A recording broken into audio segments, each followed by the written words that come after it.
معزز سامعین اکرام، السلام علیکم۔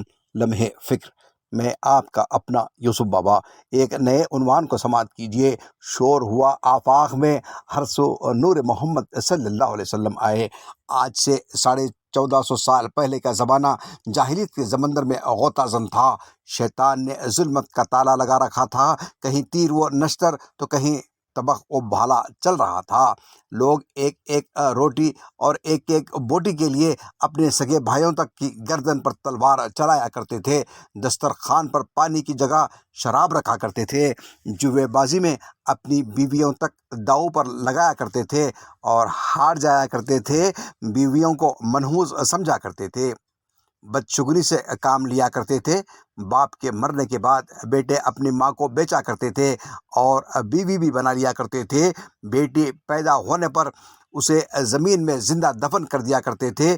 انسانیت کرار رہی تھی، انسانیت دم توڑ رہی تھی، حیوانیت پروان چڑھ رہی تھی۔ یتیموں کے سروں پر دست شفقت پھیرنے والا کوئی نہیں تھا۔ ناانصافی کے ماحول میں حق و صداقت کا پرچم لہرانے والا کوئی نہیں تھا۔ معبودان باطل کی عبادت سے روکنے والا کوئی نہیں تھا۔ بے سہاروں کو سہارا دینے والا کوئی نہیں تھا۔ بت پرستی کا بول بالا تھا۔ ایسے میں بیواؤں، یتیموں اور غریبوں و بیٹیوں کی چیخ و پکار سننے والا کوئی نہیں تھا۔ خود باپ اپنی بیٹی کو پالنا، پرورش کرنا اپنی توہین سمجھا کرتا تھا۔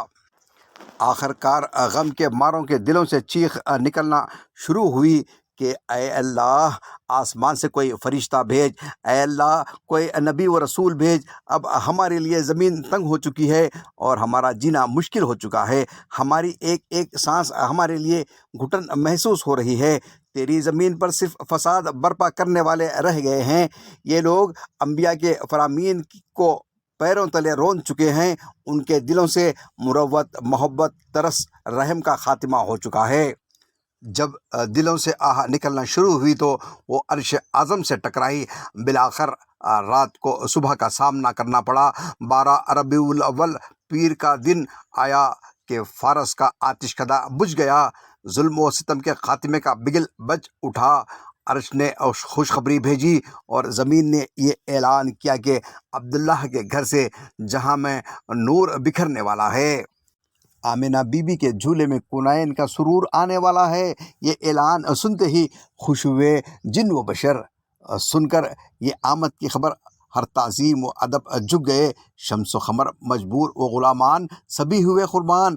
عرش بری جھوم اٹھا اور زمین بھی گنگنا اٹھی، چمن بھی لہلہا اٹھے، کوہ دامن بھی ہنس پڑے، باد صبا بھی جھوم اٹھی، فضا بھی مست ہوئے، کھجوروں کی قطار و فصل بہار بھی رشک کرنے لگی، موج و دریا و ریگ و صحرا بھی خوش ہوئے اور نکھت و خوشبو و رنگ سب اس کے طلبگار ہوئے، سب طلب دیدار ہوئے۔ کیونکہ آسمان کے ساتوں دروازے کھل جاتے ہیں۔ اللہ تعالیٰ کی جانب سے اعلان تھا کہ اے یتیموں، بیواؤں، بے سہاروں اور زمین میں زندہ دفن ہونے والی بچیوں، بس اب تمہارا قتل و قتال بند، ظلم ناانصافی ختم۔ اب بیواؤں کی عزت ہوگی اور یتیموں کے سروں پر دست شفقت پھیرا جائے گا۔ جنگ میں پایا گیا مال غنیمت میں سے حصہ لگا تو نبی کریم صلی اللہ علیہ وسلم کا بھی حصہ لگا۔ آپ دونوں کاندھوں میں لٹکائے ہوئے اپنے گھر کی طرف جا رہے ہیں۔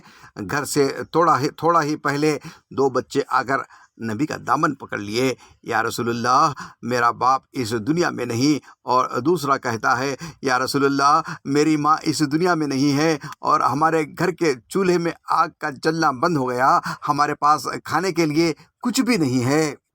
نبی کریم صلی اللہ علیہ وسلم کی آنکھوں میں آنسو آ گئے۔ آپ دونوں تھیلے کاندھوں سے اتارا اور دونوں کو ایک ایک تھیلا دے دیا۔ خالی ہاتھ گھر میں داخل ہوتے ہیں تو ام المومنین حضرت عائشہ صدیقہ رضی اللہ تعالیٰ عنہ کہتی ہیں، مال غنیمت میں آپ کا حصہ کیا ہوا؟ انتظار کر رہی تھی کہ آج گھر کے چولہے میں آگ جلے گی اور ہانڈی چڑھے گی۔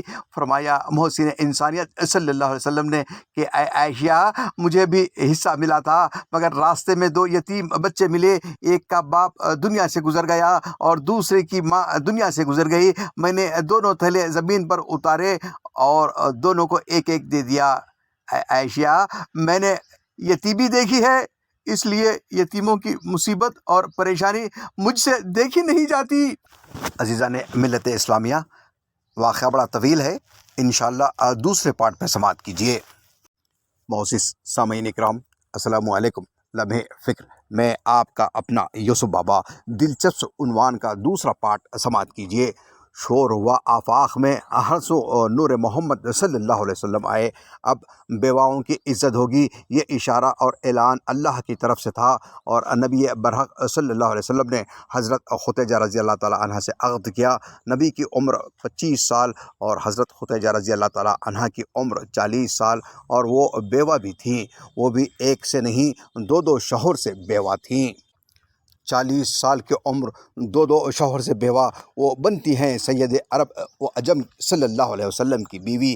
اندازہ لگایا جا سکتا ہے کہ بیوہ کی عزت بڑھی کہ نہیں۔ ایک صحابی ایمان لانے کے بعد نبی کریم صلی اللہ علیہ وسلم کے کہنے پر حالت کفر میں اپنے ہاتھوں سے اپنی 4 سالہ بیٹی کو دفنانے کا دردناک واقعہ سنایا تو اللہ کے رسول صلی اللہ علیہ وسلم کی آنکھوں میں آنسو آ گئے، فوراً کھڑے ہو گئے اور میدان میں آ کر کہا کہ مکے والو جمع ہو جاؤ، اور جب جمع ہو گئے تو فرمایا کہ اے مکے والو، بیٹیوں کو زندہ دفن کرنا چھوڑ دو۔ تمہیں بیٹی کا باپ بننے میں شرم آتی ہے تو میرے پاس بھیج دو، میں انہیں پالوں گا اور پرورش کروں گا، میں ان سب کی شادی بھی کر دوں گا۔